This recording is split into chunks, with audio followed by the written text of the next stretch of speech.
and to continue the Chinese meeting that was canceled with the silly balloon. I didn't think the balloon was that silly. I don't know whether you do or not.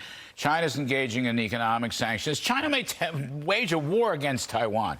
So, one thing Donald Trump taught me, there has to be reciprocity for any deals. I didn't hear a word of that from Mr. Biden. What do you think? Eye for eye, tooth for tooth. Yeah. This president doesn't even understand when he's being bullied. Literally, this test balloon was just to see what type of reaction they would get out of Joe Biden. But think about all the other ways China is bullying us.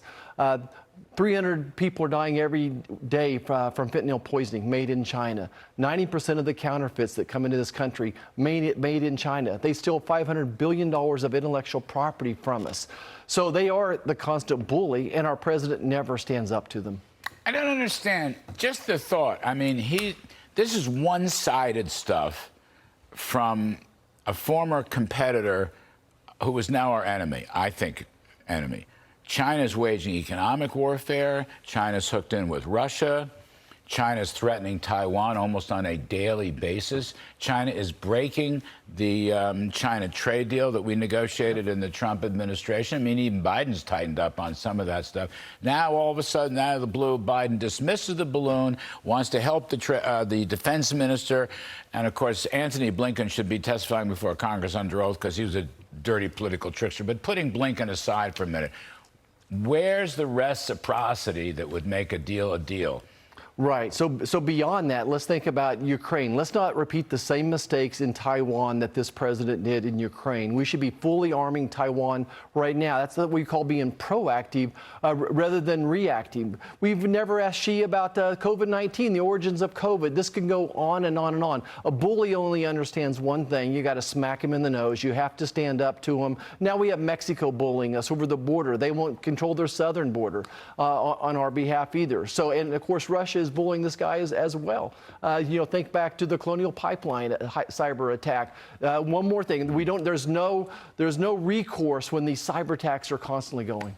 Is there any example where China has softened its position to the United States?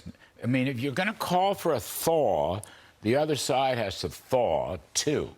Is there any example where China on a daily basis wages economic warfare with us? Right. Right. That's important. I mean, we threw Huawei out. We should have tough export controls on technology. But again, what's the other side going to do to thaw? If we're going to thaw, we need to thaw together. Well, Larry, we sure haven't seen it. You mentioned the trade wars with China, the great deal President Trump gave us with the China Phase 1, very important to my Kansas farmers. But China's never lived up to that. There's been no type of recourse to go along with that. I want to finish up this saying that we need to look in a mirror. Instead of being just focused on how bad China is, what can we do to get ourselves back in business? What can we do? Let's have a strong economy.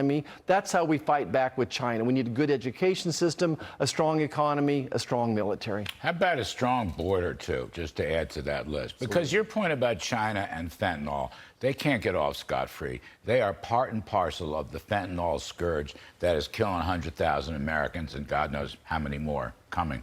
Right. So every day, 300 Americans die from fentanyl poisoning to start with.